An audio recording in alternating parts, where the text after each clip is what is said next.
Share market में निवेश करने वाली महिलाओं के लिए हम लेकर आए हैं खास शो सास बहू और सेंसेक्स। महिला निवेशकों को एक्सपर्ट्स के साथ लाइव बैठकर पोर्टफोलियो बनाने का मौका देता है ये प्रोग्राम।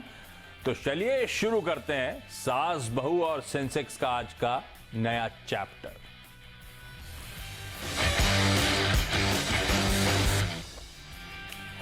तो आज सास बहू और सेंसेक्स की इस कड़ी में देश के दो जाने माने एक्सपर्ट्स आप लोग की मदद करेंगे। एलएफएस स्टॉक ब्रोकिंग के राजेश सतपुते होंगे जो बाजार पे टेक्निकल नजरिया, आप लोग की क्वेरीज पे टेक्निकल नजरिया देंगे, और फंडामेंटल एस्पेक्ट लेकर आएंगी हिम सिक्योरिटीज की आस्था जैन। आप दोनों का स्वागत है और धीरे धीरे करके सब महिला दर्शक भी जुड़ेंगे आगे। लेकिन एक काम करते हैं, कार्यक्रम की शुरुआत जरा बाजार के साथ करी जाए। और अच्छा लग रहा है बाजार, आज मंगलवार का दिन है, मंगल लग रहा है, सब शुभ हो रहा है। तो शुरुआत थोड़ी लड़खड़ा गई थी, खुले ठंडे, उसके बाद स्लिप होना शुरू हुए भारतीय बाजार। तो एक समय था जब 40-45 पॉइंट निफ्टी नीचे आ गया था और उसके बाद से एक रिमार्केबल रिकवरी हमने स्टेज करी है।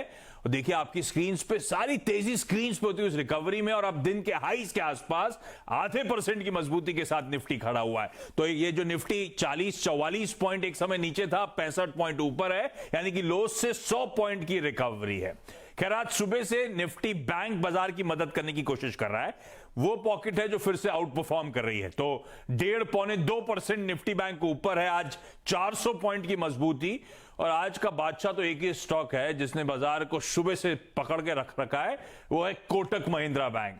तो रिजल्ट्स के बाद की कमेंट्री पहला पॉजिटिव था और दूसरा और ज्यादा बड़ा पॉजिटिव बन गया कि एमएससीआई में शायद और फ्रेश फ्लोज आते हुए नजर आएंगे कोटक महिंद्रा बैंक में। इस तरह के अपडेट्स के बाद ये स्टॉक 10% की मजबूती के साथ कामकाज करता हुआ। तो कल वो एक्विजिशन की खबरों के चलते नर्वसिया रहा था ये स्टॉक, सेकेंड हाफ में लो लेवल से रिकवरी शुरू हुई और आज तो गैप अप, और गैप अप के बाद क्या स्ट्रेंथ दिखाता हुआ कोटक महिंद्रा बैंक। खैर जो पॉकेट्स दबाव में, जो स्टॉक्स हैवीवेट्स दबाव में, उसमें इन्फोसिस और टीसीएस, रिलायंस और एचडीएफसी लिमिटेड, ये 4 हैवीवेट्स हैं जो इस समय दबाव बनाने की कोशिश कर रहे हैं। लेकिन निफ्टी बैंक का आउट परफॉर्मेंस काफी है आज बाजार को ऊपर रखने के लिए।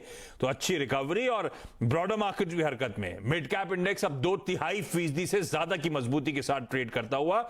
ऐसे में सतपुते सर 2 दिन बाद बड़ी वाली एक्सपायरी है, कैसा सेटअप लग रहा है? और निफ्टी पे ट्रेड ले लूं क्या, लॉन्ग करना है कि एक्सपायरी तक, या छोड़ दिया जाए? आई थिंक लॉन्ग साइड पे एटलीस्ट थोड़ा सा वेट करें, क्योंकि कल जिस तरह से डिटोरिएशन हुआ है, उसके बाद आज एक टेक्निकल रिलीफ रैली हम लोग एक्सपेक्ट कर रहे थे। सुबह भी हमने लॉन्ग साइड पे ही कॉल दिया था। इनफैक्ट आशीष कल क्लोजिंग में 11.7 पे मैंने कहा था कि ये this is a time to cover your short, और 11.850 तक का पुल बैक आएगा। सो यहाँ पे कैसा रेंज कैसा है, देखिए रेंज अंडरस्टैंड किए तो 11.850 से 11.875 पे डिस्ट्रीब्यूशन है। आज के लिए इंपॉर्टेंट सपोर्ट कहाँ है? मुझे लगता है कि आज के लिए सबसे इंपॉर्टेंट लगा 11,780। मैं ये सब निफ्टी स्पॉट्स की बातें कर रहा हूँ। तो 11,850 875 रेजिस्टेंस है, 11,780 का सपोर्ट है। 11,780 के बाद ये फिर से करेक्ट होगा और 11,730 11,700। तो मोटा मोटी आप कह सकते हैं कि आज बाजार में हुआ क्या है, बाजार में एफएमसीजी सेक्टर ने बाजार को सपोर्ट किया है, ऑटो ने और कोटक ने। Kotak itself is a different in league together, कि वो अलग ही चल रहा है आज। तो ओवरऑल बैंकिंग सामने रखो, कोटक अलग चल रहा है। तो एफएमसीजी ऑटो में यहाँ पे बाइंग हो रही है, और प्रॉफिट टेकिंग या पेन कहाँ पे है, वो है टेक्नोलॉजी। तो मोटा मोटी लगता है मुझे कि बाजार को बैलेंस किया गया है। लेकिन निफ्टी में, coming back to your question, Nifty में यहाँ पे ट्रेड नहीं बैठेगा, सामने एक्सपायरी है, वोलेटिलिटी चॉपीनेस बढ़ेगा। वोलेटिलिटी चॉपीनेस बढ़ेगा। खैर एक्सपायरी बड़ी वाली मंथली आनी है और बहुत सारे इवेंट से लेस है। आज नंबर्स हैं, कल तो निफ्टी की 5 कंपनी के नंबर्स आने, तो इस बीच वोलेटिलिटी शायद बढ़ती हुई नजर आए। लेकिन हाँ, आज की सारी रिकवरी का जो दमखम दिखाया वो कोटक महिंद्रा, आज की कंट्रीब्यूशन प्लेट दिखाई डायरेक्टर साहब। तो कोटक महिंद्रा बैंक की इंपॉर्टेंस आपको समझ में आएगी, उसकी चाल की इंपॉर्टेंस समझ में आएगी। अदरवाइज इन्फोसिस, विप्रो ये 2-2, 2.5%। तो आज जहां बैंक्स आउट परफॉर्म कर रहे हैं कोटक के चलते, उतना ही बैकफुट पे आज आईटी आता हुआ आपको नजर आएगा। ठीक है, तो देखते हैं। एक्स ऑफ कोटक खैर बाजार थोड़ा सा ठंडा ही नजर आता है आपको, लेकिन हाँ जो है वो है कोटक की मजबूती, और निफ्टी इस समय 0.5% मजबूत। थोड़ा सा अवॉइड करेंगे इस समय निफ्टी को लेकर ट्रेड्स। लेकिन चलिए सवाल जवाब के सिलसिले की शुरुआत करते हैं, और सबसे पहले अहमदाबाद जा रहा हूं, और अहमदाबाद से पूर्णिमा सिसोदिया जी जुड़ती हुई। पूर्णिमा मैम गुड आफ्टरनून। ये थोड़ा सा जर्नी के बारे में बताएं, स्टॉक मार्केट में मैम कब आए, कैसे आए, और क्या एक्टिवली आप ट्रेड करते हो? सर अभी कोई 13-14 साल पहले मैं बहुत एक्टिवली करती थी इसमें पार्टिसिपेट, लेकिन बीच में बंद कर दिया था, लेकिन लॉकडाउन में फिर से शुरू कर दिया है। तो आप कह रहे हो 13-14 साल पहले आप बहुत एक्टिव थे स्टॉक मार्केट में, उसके बाद रोक जी दिया जी था, अब लॉकडाउन जी में फ्री हुई तो आपने वापस स्टॉक मार्केट में ट्रेडिंग और इन्वेस्टमेंट की शुरुआत कर दी। जी जी। तो ये 13-14 साल पहले, उसके बाद इतना बड़ा लल पीरियड क्यों क्यों हट गए थे स्टॉक मार्केट से मैम? सर कुछ मेरी हेल्थ प्रॉब्लम थी, तो इसलिए बीच में बंद कर दिया था। तो हाँ। अब मैंने फिर से लॉकडाउन में फिर से शुरू किया है। अरे वाह, तो अब तबीयत ठीक है? जी जी, अब बिल्कुल ठीक है। अरे वाह, अरे वाह। तो अच्छा, जी लॉकडाउन में शुरुआत करी तो कैसा रहा पोर्टफोलियो का प्रदर्शन? और आप ट्रेडिंग करते हो या लंबी अवधि के लिए इन्वेस्टमेंट करते हो मैम? सर, दोनों करती हूँ, ट्रेडिंग भी है और मेरे पोर्टफोलियो में लंबी अवधि के लिए भी है। लंबी अवधि के लिए जैसे मेरे पास RIL है, अडानी पोर्ट्स है, ये सब है। और ट्रेडिंग तो अभी मैंने अपोलो टायर्स में की थी, 114 रुपए के भाव से 200 शेयर्स लिए थे हाँ। और 100 शेयर्स उसमें से 140 के भाव निकाल दिए। अब कल आपकी एक्सपर्ट एडवाइस थी कि ये 200 रुपए तक जाएगा और अभी और खरीद सकते हैं, तो कल मैंने 100 फिर खरीद लिए हैं। अच्छा, तो बड़ा एक्टिव हो। ये 13 साल पहले जब आपने स्टॉक मार्केट में कामकाज बंद करा था, तब वो लॉन्ग लॉन्ग जो इन्वेस्टमेंट वाला पोर्टफोलियो था लिक्विडेट कर दिया था या वो रखा हुआ था? नहीं नहीं, वो रखा हुआ था। हाँ। जी, रखा हुआ था। और उनके जो मेरे पास उस टाइम में शेयर्स थे, उन्होंने बड़ी अच्छी रिटर्न दी। तो 13 साल पहले मतलब ये तो 2007-8 की मंदी के आसपास मतलब आप ये, बाहर हो गए थे हाँ, बाजार आप से। एग्जैक्टली 13 नहीं कह सकते, 11-12 कह सकते हैं। हाँ। जी। अरे वाह, तो ठीक है। उसमें बहुत अच्छी रिटर्न दी मुझे। अच्छा, ये लॉन्ग टर्म पोर्टफोलियो में ऐसा है कि आप अहमदाबाद से हो तो गुजरात की कंपनीज पे ही दाव लगाते हो, अदानी पोर्ट, नहीं नहीं रिलायंस नहीं नहीं, इंडस्ट्रीज, ऐसा ऐसा तो नहीं नहीं है। है ना? नहीं, ऐसा नहीं है हाँ। सर। एक्चुअली ये गुजरात में आके ये वायरस लगा शेयर मार्केट में खेलने का। अच्छा, अदरवाइज कहाँ को बिलोंग करते थे आप? अदरवाइज तो हम लोग यूपी को बिलोंग करते हैं। हाँ। और मेरे हस्बैंड सर्विस में थे, तो हम लोग पूरे इंडिया में घूमते रहे। हाँ। लेकिन गुजरात में आके मुझे ये लग गया था। अरे, हम मानते हैं गुजरात गढ़ भी है, तो चलिए जी फाइनली गुजरात में घूम फिर के हिंदुस्तान में जब गुजरात पहुंची तो स्टॉक मार्केट का शौक लग गया। अच्छा, शौक मतलब ये पसंद आने ये कैसे हुआ? आपके आसपास नेबर्स वेबर्स से मुलाकात हुई, उनसे कैसे हुआ? फिर गुजरात में आते से अहमदाबाद आते हुए स्टॉक मार्केट कैसे पसंद आ गया? सर, कुछ तो मेरी फ्रेंड्स करती थी, यहाँ पर जो मेरी फ्रेंड्स बनी हाँ। वो करती थी। और दूसरा फिर जो उनके एडवाइस से मैंने आपका प्रोग्राम देखना शुरू किया। हाँ। ये पहले की भी बात बता रही हूँ मैं। हाँ। तो मुझे इंटरेस्ट आने लगा। फिर हाँ। मैंने पहले शुरू में IPO में लगाए, तो वो मुझे अच्छी रिटर्न मिली, फिर तो मुझे इसका चस्का लग गया। अच्छा अच्छा, आज का सवाल मैम, क्या सवाल है? जी सर, मेरे पास 2 क्वेरीज है। मैं अपने 2 शेयर्स के बारे में आपसे पूछना चाहती हाँ। हूँ। हाँ। एक शेयर तो है मेरे पास MRPL, जो मैंने 100 शेयर्स खरीदे थे और वो 25 रुपए के भाव से खरीदे थे। तो अब मैं आपसे पूछना चाह रही हूँ कि उनको मैं होल्ड करके रखूं या उसमें से निकल जाऊं। MRPL क्यों लिया था? ये फ्रेंड्स नहीं बताया था क्या? नहीं सर, कुछ आपकी उस पे भी देखा था और ये था कि रिफाइनरी प्रोडक्ट्स अच्छे जा रहे हैं, तो मैंगलोर रिफाइनरी शायद अच्छी जाएगी। हाँ, नहीं, लेवल तो आपने और अच्छा कॉस्ट पकड़ा है भी कम MRPL थी। का। ठीक है, जी। मैं आस्था के पास जाता हूं। तो मतलब ये कोई ऐसा इन्वेस्टमेंट है ना, रुक सकते हैं समय के लिए, प्रॉफिट से ज्यादा मतलब है। बिल्कुल रुक हाँ, सकते हैं। मैं समझ गया था। जी। तो ठीक है, आस्था आपके पास MRPL बाइंग तो अच्छे लेवल पे हुई है मैम की, 25 रुपए पे खरीदा हुआ है, 28-29 रुपए पे चल रहा है। और अभी मैं पढ़ रहा था, वो नीरज उस दिन स्टॉक्सी न्यूज में बता रहे थे कि ONGC की मैंगलोर पेट्रोकेम जो इनकी सब्सिडरी है, उसका पूरा स्टेक एक्वायर कर लिया है। नीरज कह रहे थे इवेंचुअली तैयारी हो रही है HPCL MRPL मर्जर के लिए। तो डेवलपमेंट तो कई सारे हो रहे हैं, तैयारी उसकी हो रही है। 25 का भाव सही है क्या? लंबी अवधि के लिए रखना है MRPL? आशीष, बेसिकली देखा जाए तो मेरे हिसाब से अभी इनको थोड़ा सा प्रॉफिट हो रहा है, तो थोड़ा सा तो ये प्रॉफिट बुक करें और रिमेनिंग पोजीशन को होल्ड करें। मैं क्यों बोल रही हूँ बुक करने के लिए? क्योंकि अगर फंडामेंटल्स देखें तो फंडामेंटल्स में ये लगातार लॉसेस दिखा रही है। GRMs जो रहते हैं वो भी यहाँ पे थोड़े से लो है, तो वो भी यहाँ पे कॉन्फिडेंस नहीं देते। इनफैक्ट कंपनी ने जो भी पहले भी जो केपेक्स वगैरह किए हैं, तो उससे कोई बहुत बढ़िया रिजल्ट कंपनी को देखने को नहीं मिले। तो फंडामेंटल लॉन्ग टर्म में इसके सुधरेंगे, लेकिन शॉर्ट टर्म में मुझे लगता है थोड़ा सा प्रेशर में रह सकता है। इसलिए पार्शियल प्रॉफिट बुक करने की सलाह रहेगी और पार्शियल ये अपनी होल्डिंग को होल्ड कर सकती हैं, ऐसा मेरी तरफ से एडवाइस दिया जा रहा है। और उसमें फिर लॉन्ग टर्म टारगेट्स इनके जो लेवल्स हैं उससे भी ऊपर देखने को मिलेंगे। सो हाल फिलहाल मेरे हिसाब से थोड़ा सा प्रॉफिट जरूर बुक करना चाहिए। थोड़ा सा प्रॉफिट टेक कर लेना चाहिए, थोड़ा सा मुनाफा वसूली करते चले इस पोजीशन पे। 4 रुपए पर शेयर के आसपास आपको शायद इसमें प्रॉफिट भी हो रहा है। पूर्णिमा मैम, आपके पास लौटूंगा अगली क्वेरी के लिए, जरा बाकियों से भी मुलाकात कर ली जाए, उनकी भी क्वेरी सॉल्व करी जाए, फिर मैं आता हूं आपके पास। नागपुर जा रहा हूं मैं और श्रद्धा देशमुख जी नागपुर से मेरे ख्याल से फोन लाइन में जुड़ती हुई। Shraddha, hi, good afternoon ma'am. Hello sir. Ma'am क्या सवाल है? जी सर, मुझे आईपीओ में कैम्स का एक लॉट मिला था। हाँ, अलॉट हुआ था। हाँ, तो फिर आपके सीएनबीसी आवाज पे बोल रहे थे सारे एक्सपर्ट्स की ये होल्ड करना चाहिए, अच्छा स्टॉक है, तो मैंने ये होल्ड करके रखा है। तो इसका फ्यूचर क्या होगा सर? तो आपको प्रॉफिट तो हो रहा है, होल्ड करने की सलाह तो सही है। फ्यूचर क्या है ये मैं आपको बता देता हूं अभी। लेकिन ये आप क्या आप स्टॉक मार्केट में सिर्फ आईपीओ में पैसा लगाते हो या बाकी इन्वेस्टमेंट नहीं भी करते सर, रहते हो? मैं लॉन्ग टर्म के लिए भी बाकी इन्वेस्टमेंट करती हूँ। हाँ, अरे वाह। तो कैम्स के आईपीओ में पैसा लगाया है, तो मैं एक काम करता हूं, इसके लिए फिर मुझे आस्था के पास जाना होगा। आस्था, आईपीओ में लगाया हुआ पैसा, आईपीओ मतलब हो गया मेरे ख्याल से 1230 का कैम्स का इश्यू प्राइस था, तो इनको हो रहा है 100 रुपए के आसपास मुनाफा। अब ये स्टॉक 1550 के मेरे ख्याल से हाई से घूमा है। क्या करना है? कैम्स लॉन्ग टर्म के लिए रखना है क्या? जी बिल्कुल, जो 1500 के लेवल्स आप बता रहे हैं आशीष, वो शायद लिस्टिंग डे के दिन ही हमें देखने को मिले थे, लेकिन उसके बाद इसने इतना परफॉर्म नहीं किया। परफॉर्म क्यों नहीं किया? क्योंकि अब मार्केट की पूरी नजर ये है कि ये जो कंपनी है, इसकी जो भी रेवेन्यू है वो पूरी डिपेंडेंट है म्यूचुअल फंड्स के एयूएम के ऊपर। तो म्यूचुअल फंड का एयूएम थोड़ा सा म्यूटेड था कोरोना की वजह से, कोविड की वजह से। तो अभी वहां से अगर एयूएम में ग्रोथ आई तो बिल्कुल कंपनी भी यहाँ पे ग्रोथ करती हुई नजर आएगी। तो एक पॉइंट ये लगता है जिसकी वजह से मैं लॉन्ग टर्म होल्ड करने की यहाँ पे सलाह दे रही हूँ। दूसरी, कंपनी ने यहाँ पे मार्जिन्स भी अच्छे मेंटेन किए थे, जबकि एयूएम की ग्रोथ कम थी। उसके बावजूद भी Q1 में इन्होंने थोड़े बहुत ही यहाँ पे कॉन्ट्रैक्शन दिखाया, लेकिन आगे जाते हुए कंपनी ये मार्जिन भी बढ़िया अपने इंप्रूव करती हुई नजर आएगी, तो वो भी पॉजिटिव है। तीसरा, कंपनी में बेसिकली 87% जो रेवेन्यू है वो तो म्यूचुअल फंड एयूएम से आता है, लेकिन बाकी इंश्योरेंस रिपोजिटरी भी है, एआईएफ्स वगैरह भी हैं, तो वहां भी कंपनी अच्छा ग्रो करने वाली है आने वाले कुछ समय में। तो लंबे समय के लिए बिल्कुल होल्ड करने की राय रहेगी। वापस से 1500 तक के भी लेवल्स हमें देखने को मिल सकते हैं। ठीक है, तो कोविड रिलेटेड पेन थोड़ा सा आया है, उसका इंपैक्ट पड़ा होगा।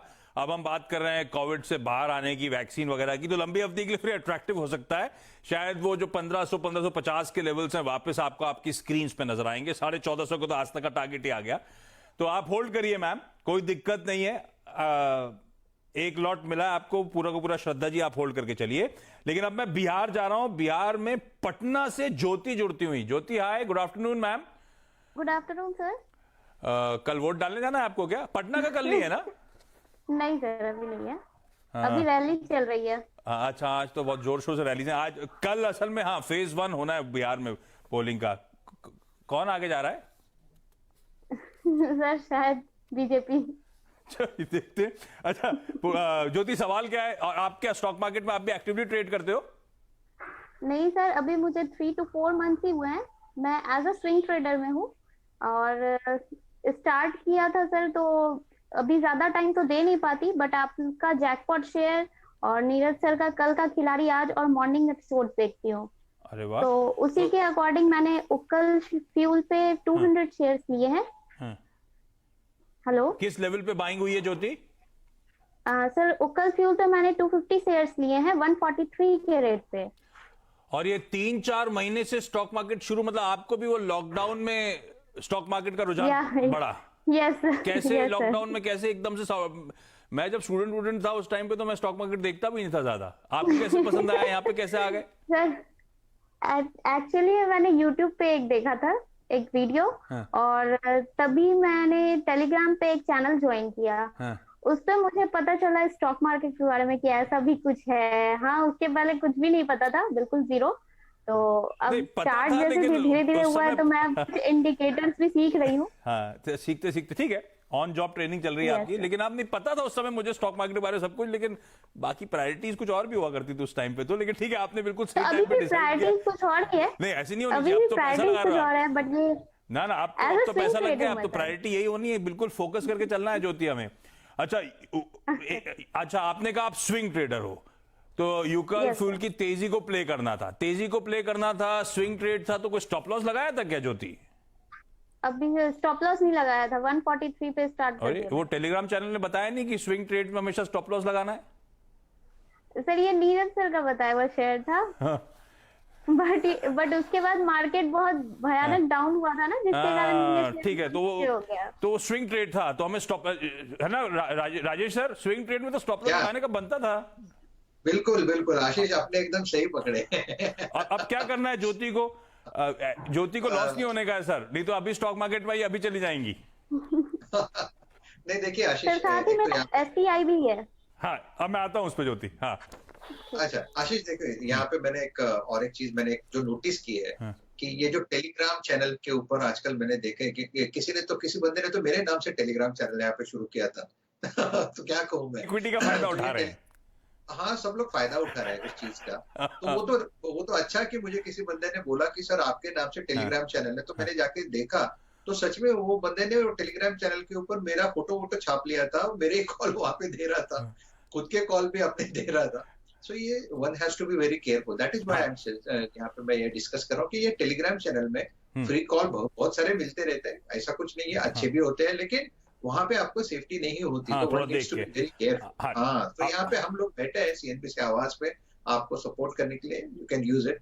देखिए टेक्निकली स्विंग ट्रेडिंग की बात की आपने, तो स्विंग ट्रेडर ऑलवेज स्विंग यानी क्या कि आप एक स्विंग के यानी मोमेंटम को प्ले कर रहे हो, और मोमेंटम को जब हम प्ले करते हैं बशर्ते हम ज्यादातर हम 10 to 20 में मोमेंटम प्ले करने की कोशिश करते हैं, तो यहाँ पे हम हमेशा कहते हैं कि स्टॉप लॉस के साथ ट्रेड करें, क्योंकि वो मोमेंटम जो होता है वो मोमेंटम कभी भी आपको एक आप कहते हैं ना छप्पर फाड़ रिटर्न भी मिलता है उसमें, कि आपको लगातार 10-10, 20-20% के सर्किट्स मिलते हैं। आशीष जी को पता है, उन्होंने बहुत सारे ऐसे काउंटर सजेस्ट किए हैं कि जहाँ पे बहुत अच्छा रिटर्न मिलता है।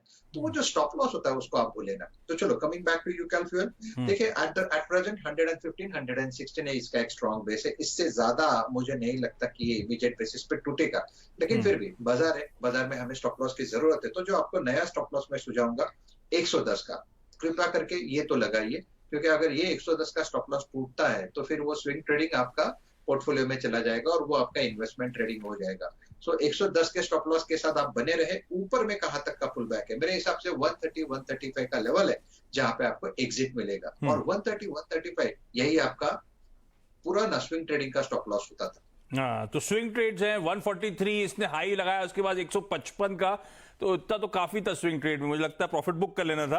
वैसे कंपनी को लेकर इशू नहीं है, फ्यूल सिस्टम्स के लिए जानी जाती है, मारुति हुंडई सारे टू व्हीलर्स के लिए जो फ्यूल सिस्टम्स आते हैं वो यूकल फ्यूल ही प्रोवाइड करती है।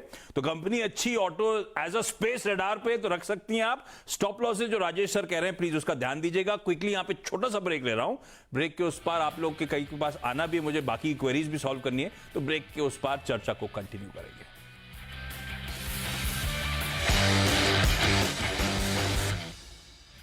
Mongia Steel presents Majboot Stocks of the Day.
चलिए ब्रेक के बाद आपका स्वागत है। 11,830 निफ्टी के लेवल्स, तो 65 पॉइंट ऊपर मजबूती के साथ उन्हीं लेवल्स के आसपास खड़ा हुआ आपको नजर आएगा।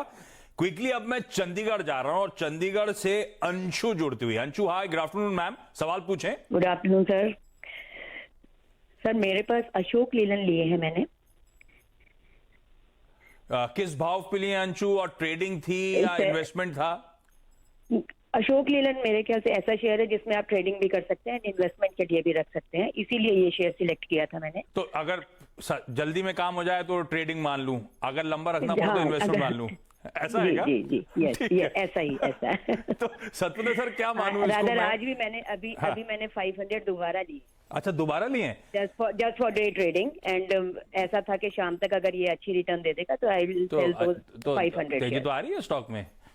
हाँ तो जी, हाँ अच्छा, जी, अभी सतपुते सर 73 की बाइंग, 1000 शेयर अशोक लेलैंड, मुनाफा बांध लें अंशु या थोड़ा सा और खींच लें, थोड़ा और मिलेगा? देखिए आशीष, मुझे लगता है कि अशोक लेलैंड का चार्ट बढ़िया है, लेकिन कल थोड़ा सा यहाँ पे ऊपरी लेवल से प्रॉफिट टेकिंग हुई है, तो सामने थोड़ा सा कॉशियस रहे। आपने जो 73 की बाइंग की है उसका स्टॉप लॉस मैं कहूंगा कि आप फिलहाल तो आप इन द मनी है तो 75 का स्टॉप लॉस यहाँ पे मेंटेन करें, क्योंकि यहाँ पे मैं कैश में चार्ट देख रहा हूँ। 75 का लो ज्यादा इंपॉर्टेंट होगा, 75 टूटेगा तो फिर प्रॉफिट टेकिंग होगी।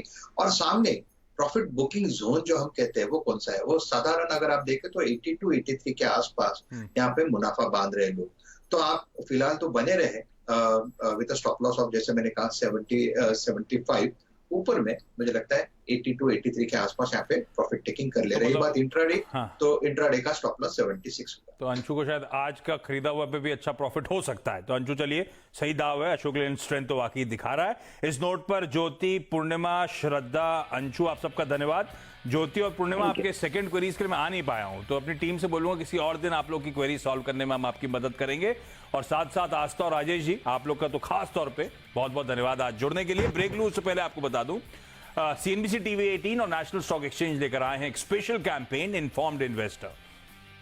निवेशकों में जागरूकता बढ़ावा देने के लिए एक खास पहल है। आज हम बात करेंगे पासवर्ड्स की। जब कोई अजनबी हमारे घर या कार की चाबी मांगता है तो हम बिना कुछ सोचे उसे तुरंत मना कर देते हैं। ठीक उसी तरह वित्तीय लेन देन से संबंधित अपने पासवर्ड्स गोपनीय रखें और इसे किसी के साथ साझा ना करें। एक जागरूक निवेशक वह है जो जानता है कि पासवर्ड शेयर करना पैसे साझा करना जैसा है।